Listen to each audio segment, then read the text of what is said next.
عزیزان گرامی،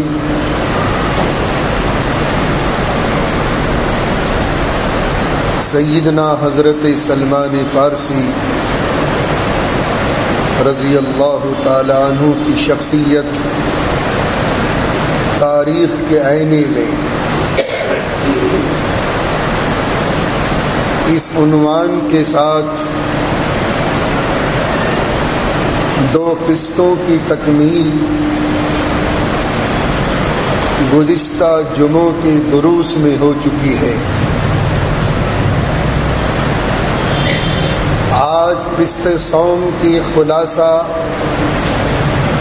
آج کے درس میں آپ حضرات کے سامنے آئے گا انشاءاللہ، لیکن اس سے پہلے میں اپنے یوٹیوب چینل کے مادھیم سے امریکہ شکاگو میں رہنے والے مفتی یاسر ندیم دامت برکاتہم کو ایک تعزیتی پیغام دینا چاہتا ہوں۔ ان کے والد محترم حضرت مولانا ندیم الواجدی کا انتقال ہو گیا ہے۔ آپ نے اخبارات میں پڑھا ہوگا، یوٹیوب چینلوں پہ بھی آپ نے بہت سی خبریں دیکھی ہوں گی۔ یہ مادر علمی دارالعلوم دیوبند کی مایہ شخصیت تھی، علمی اعتبار سے بھی عملی اعتبار سے بھی، اور اپنی وقت کا شہنشاہ قلم تھا۔ بہت سی کتابوں کے مصنف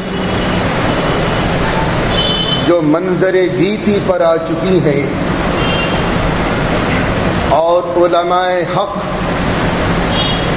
ان کتابوں سے مستفید ہو رہے ہیں۔ شکاگو اپنے چہیتے لاڈلے اور قابل بیٹے کے پاس تشریف لے گئے تھے، وہیں اچانک میجر اٹیک ہوا اور انتقال کر گئے۔ انا للہ و انا الیہ راجعون۔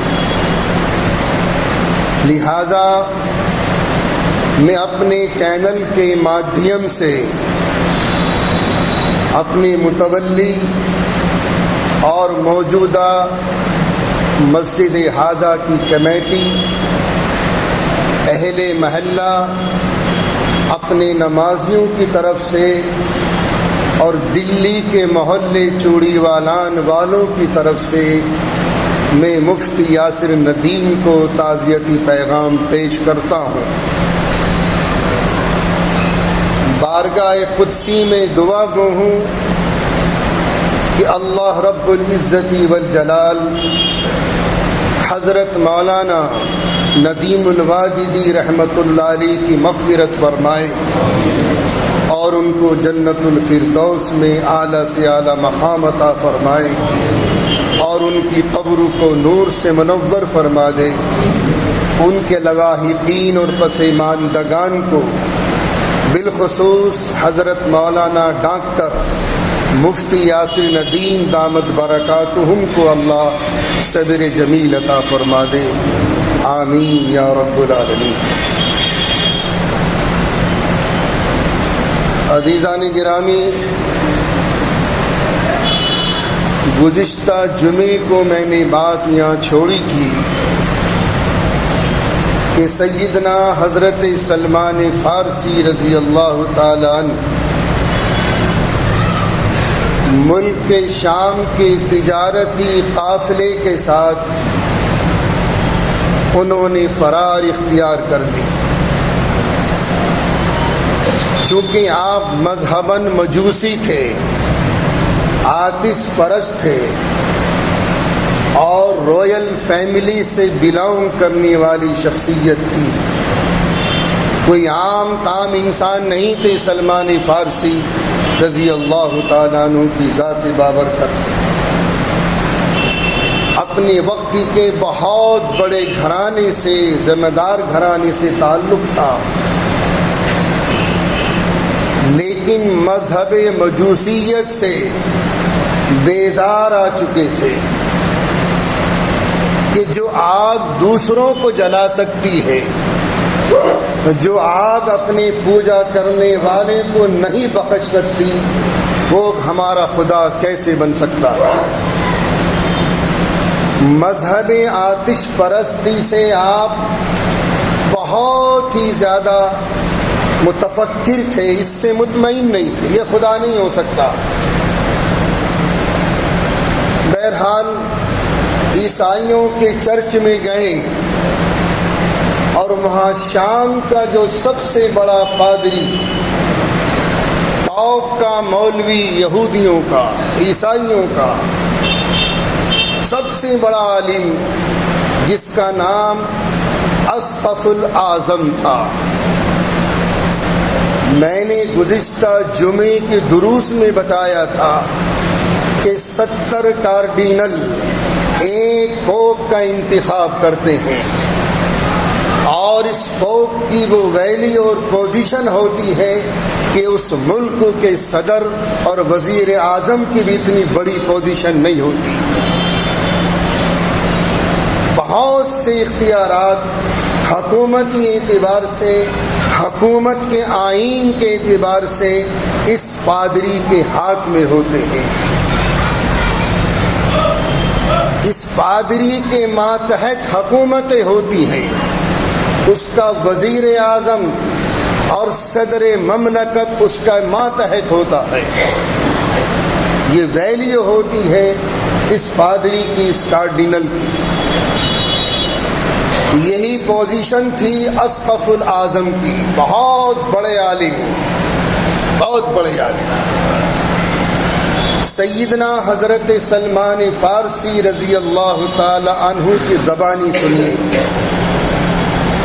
میں ملک شام ان کے چرچ میں گیا اور میں نے اسقف الاعظم سے درخواست کی کہ حضرت مجھے آپ اپنی خدمت میں قبول فرما لیں،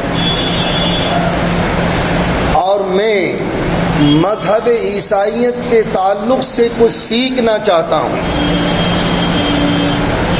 میں خاندانی آتش پرست ہوں، میں اگیاری کا امام ہوں۔ اگیاری کی تفصیل گزشتہ جمعے کو آپ حضرات کے سامنے آ چکی ہے۔ میں اس کا پیشوا ہوں، میں اس کا رہنما ہوں، لیکن آتش پرستی یہ مذہب اور آگ کی پوجا پاٹ کرنا میرے حلق سے نیچے نہیں اترتا، میں اس کو خدا نہیں مان سکتا۔ فرمایا حضرت میں آپ سے مؤدبانہ درخواست کرتا ہوں کہ آپ مجھے اپنی خدمت میں قبول فرما لیں، رات دن میں آپ کی خدمت کروں گا، اور مذہب عیسائیت کے تعلق سے مجھے تعلیم حاصل کرنی ہے تاکہ اللہ مجھے بھی اس راہ راست پر گامزن فرما دے۔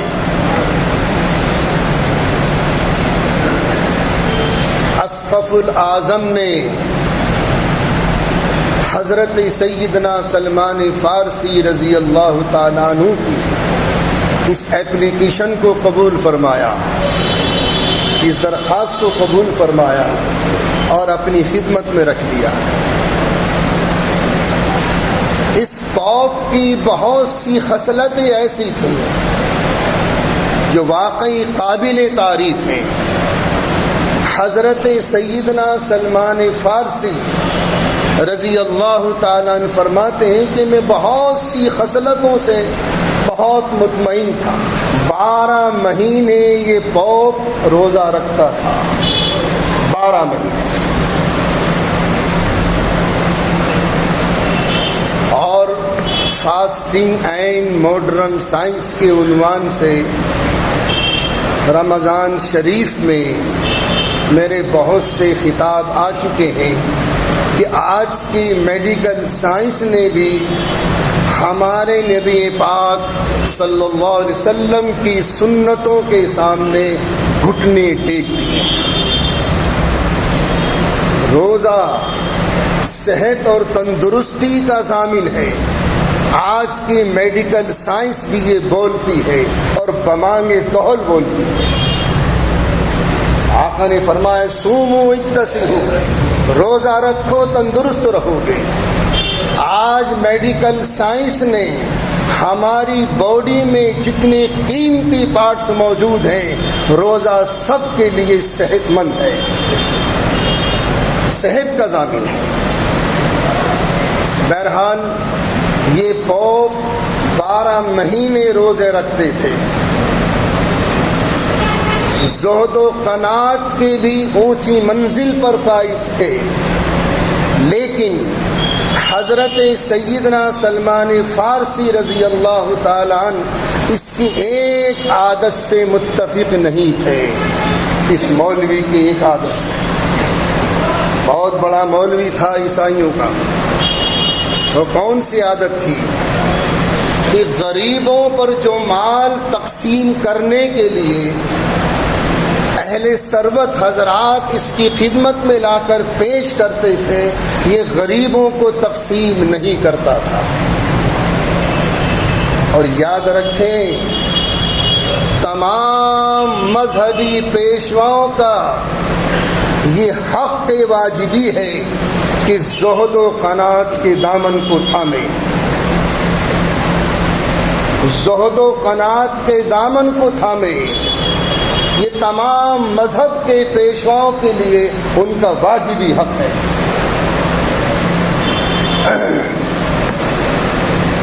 سیدنا حضرت سلمان فارسی رضی اللہ تعالیٰ عنہ آخری لمحات تک اس پوپ کی خدمت کرتے رہے، یہ بھی اللہ کو پیارے ہو گئے۔ یہ قسط صوم ہے، تیسری قسط۔ ان کی جگہ جب دوسرے امام کا انتخاب ہوا، دوسرے عالم کا انتخاب ہوا، دوسرے پوپ کا انتخاب ہوا، تو یہ پوپ زہد و قناعت کے اعتبار سے بھی، امانت داری کے اعتبار سے بھی اس سے اونچے درجے میں تھے مرنے والے سے۔ سیدنا حضرت سلمان فارسی رضی اللہ تعالیٰ عنہ کی زبانی سنیے۔ میں ان پوپ کی خدمت کرتا رہا اور ان کی تمام عادتوں سے میں متفق تھا، اعلیٰ قسم کی اخلاق، امانت دار، زہد و قناعت کا پیکر، ہر طریقے سے میں مطمئن تھا۔ جب اس پوپ کا بھی آخری وقت آیا تو میں نے بہت سی تعلیمات مذہب عیسائیت کی سیکھ لی تھی اور اس پر عمل پیرا ہونے کی کوشش کر رہا تھا۔ جب آخری لمحات آئے تو اس وقت میں فرمایا حضرت آپ کا تو آخری وقت ہے، اب میں کس کے پاس جاؤں؟ دین حق کی تلاش تھی، دین حق کی تلاش تھی، اور کیا کیا قربانیاں دی سلمان فارسی رضی اللہ تعالیٰ عنہ نے۔ فرمایا بیٹا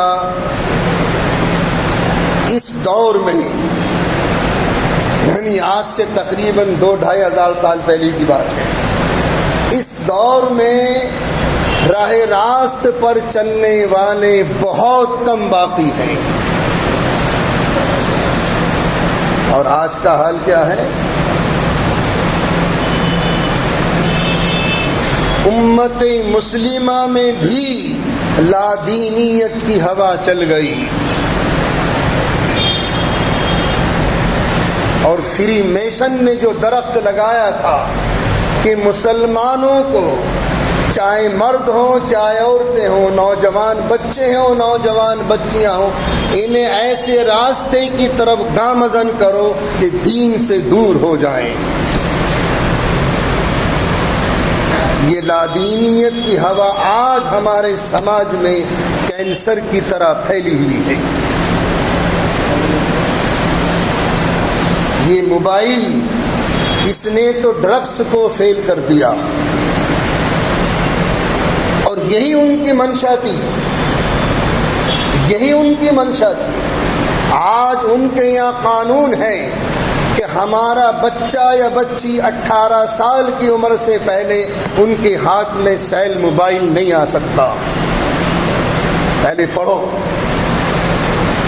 بہرحال اس پادری نے کہا کہ بیٹا میرے بعد ایک شخصیت ہے جو دین عیسوی پر چلنے والی ہے، ان کے پاس چلے جانا، وہ آپ کی رہنمائی کریں گے۔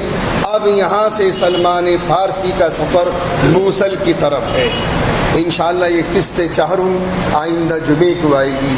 اللہ ہم سب کو اعمال صالحہ کی توفیق عطا فرمائے۔ وآخر الدعوانا الحمدللہ۔